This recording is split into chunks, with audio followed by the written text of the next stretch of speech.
Still looking at report one or activity one, the rationale. You've done your introduction, written a marketing message. We're going to bear in mind what that marketing message is, whatever we do from now on. That sustainability part, it could come into, it's definitely going to come in, be involved in the 7Ps. It might even be involved in the aims and objectives here. So aims and objectives, a lot of people end up spending a lot of time on aims and objectives, and it's only 8 marks. So let's start off by seeing what the examiners say.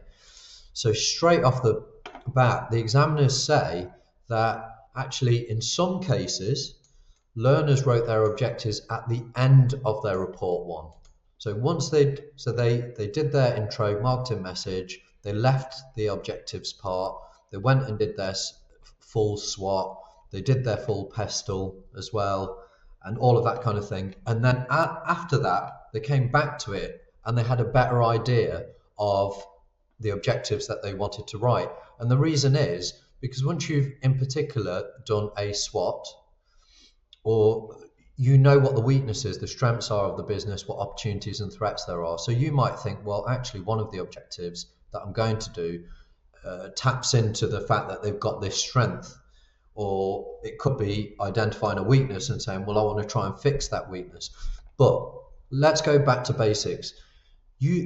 Whatever your objectives are, you want to relate them to the business aim, what the business does, and what they're aiming to do. So in this case, for Decreal, the aim of the business, as we know, was to increase revenue, okay, and they want to do that for increased brand awareness and customer loyalty, and they also mention the social media platforms. And the option I chose in part B was the option of creating content on social media.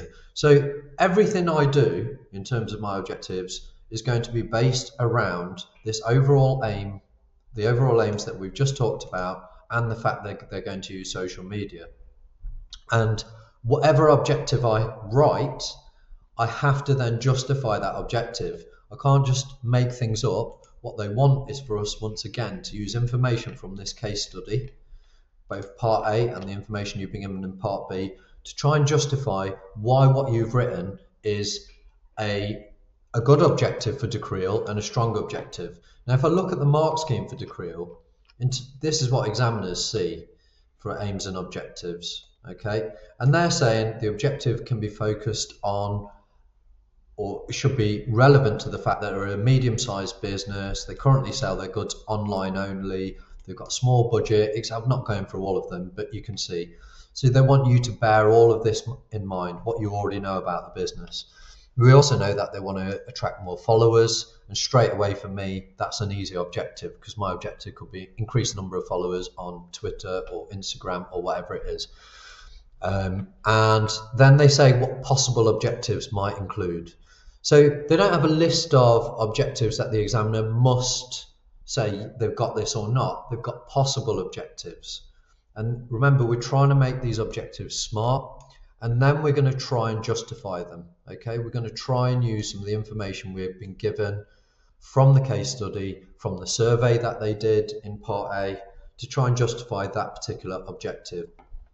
Again, if I look now at the examiner's report, so you don't have to do it right after your introduction. You could wait until you've done all of report one and then come back and do the objective. Now, if I look at this example they've given, they gave this person 6 marks.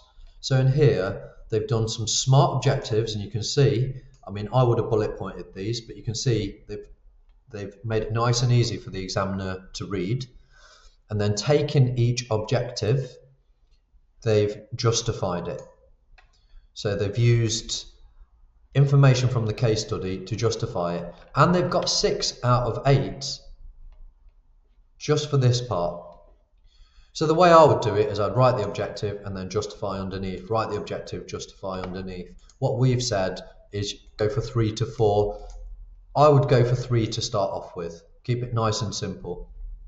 Now, the next thing I want to mention is whatever you say in your aims and objectives here, you must remember what you have written, because later on in report 2, when you do the marketing mix, it could tie in with you, or it should tie in with your objectives. So for instance, if in here I talk about gaining more followers on Twitter, in the promotion method down here on the 7Ps, I should be talking about the fact that I am going to have a Twitter account. And here's how I'm going to go about advertising it or posting on the Twitter account. If I've written something about in my objectives about trying to get a suitable influencer to post once a month for the next 4 months, then in my promotion part, I should be talking about the fact that I'm going to do that. Whatever you've written here should coincide with what you've written here. And similarly, again, whatever you write here is then going to tie into what you've written for your budget and timescale, because you've got to price up whatever you're writing here. It's all linked. Objectives, link into the 7Ps, link into the budget, into the timescale.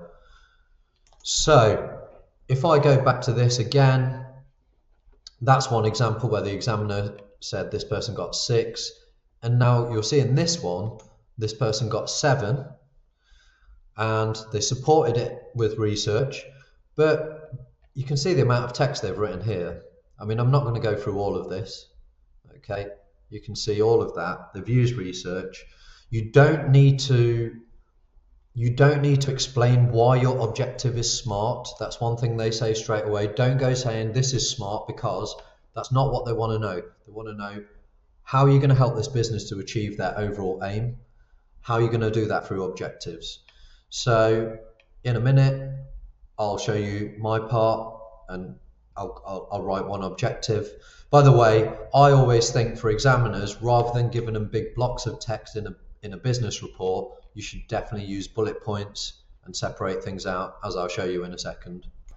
So returning to these objectives, remember you want a short, sharp bullet point with a clear objective, with a date, a measurable objective, and then you want to justify it. So you can see on here, on my one, if I just make that a bit bigger, I've done 2 objectives here. Obviously you're aiming for the 3, but if it's taking you ages to just do the 2, then it's better to move on. So I've said decree or gear, and you see I'm not writing decree or gear anymore, I'm writing DG.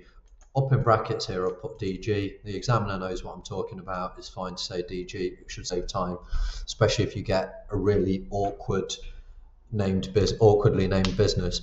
DG should aim to increase the number of subscribers on their YouTube page by at least 20% by the end of the 30-week campaign. And I've said 20% is realistic growth because the market is growing rapidly at 21% and it's faster than any other sectors of retail. And I've said for a medium business like DG, engaging existing customers, new and existing customers with expert videos should lead to more people sharing their videos and with friends, helping to increase brand awareness, leading to more sales.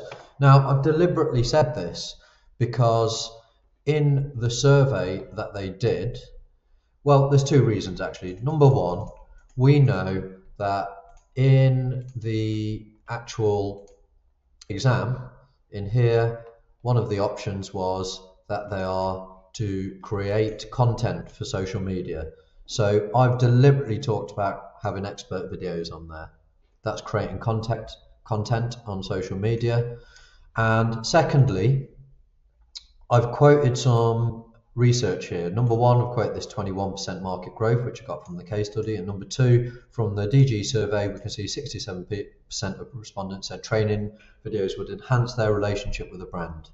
Okay, and I've said that Nike and Gymshark managed to do this over lockdown. That's all from the case study. I'm showing the examiner I understand the data and I'm using the data to make a sensible objective. So this one about the 67%, if I go back to here about this was their own research, what would enhance the relationship with the brand, and here 67% said training videos. My second objective, I've kept it simple, recruit a sports influencer to create and post 4 videos. I've been really specific during weeks 15, 20 and 25, 15, 20, 25 and 30, focusing on and promoting the quality of DG clothing. The influencer should also answer 3 audience questions about fitness in each of those. Now, the reason I've said they should answer questions is because here in their own research, people like access to sport experts. So I've said they get a sports influencer, an expert in that area. And, we also know that they enjoy training videos. So could that be incorporated? Well, I've also said I've used some of my own research here about the need to recruit a sports expert. I've said major brands like Nike and Adidas, they've achieved a lot for endorsements from well-known athletes. They sign certain athletes.